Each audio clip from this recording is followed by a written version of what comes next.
Bonjour, alors cette petite vidéo a pour ambition de vous présenter les grands principes de la méthode que j'utilise pour lutter contre la dyslexie et pour donc apprendre à lire. Alors, avant de rentrer dans le vif du sujet, je voudrais d'abord vous dire que dyslexie, ça vient du grec et ça veut dire difficulté avec les mots, donc c'est très vaste. Dyslexie, ça peut venir soit de problèmes de vision pas corrigés ou pas suffisamment corrigés, de problèmes d'audition, de problèmes psychologiques, de problèmes dans la famille, etc., etc.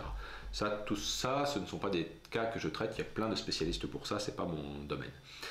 Ce qui m'intéresse, c'est les gens qui ont une grande facilité d'imagination, qui sont capables de vivre dans un monde imaginaire qui est extraordinaire, de créer des objets, de les faire tourner dans un sens, dans l'autre.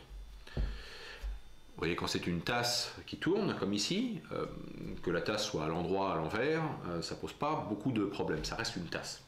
Imaginons maintenant, allez, pousse-toi. Allez, pousse-toi. Que ce soit une lettre, comme la lettre B par exemple. Cette lettre, si vous la faites tourner, ça devient un D. Si vous la faites tourner dans l'autre sens, ça devient un Q. Si vous la faites tourner encore, ça devient un P.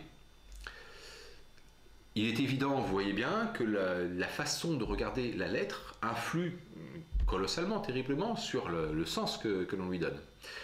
Soit dit en passant, si le fait de voir cette lettre qui tourne vous donne des problèmes de nausée ou de vertige, c'est probablement que vous êtes un candidat parfait pour la méthode que j'utilise.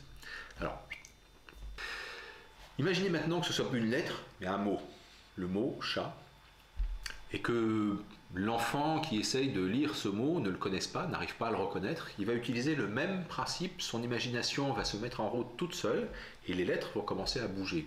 Alors évidemment, quand on essaie de lire un texte comme ça, imaginez un texte complet, rempli de lettres et de mots qui bougent, la lecture devient tout simplement impossible et très difficile ou très fatigante en tout cas. Alors, je reviendrai dans d'autres vidéos sur d'autres aspects de la dyslexie, sur d'autres aspects de la méthode que j'utilise. En attendant, si vous avez envie de voir un peu plus d'explications, vous pouvez aller sur mon site www.infodyslexie.org. Voilà, je vous souhaite une très bonne fin de journée. À bientôt. Au revoir.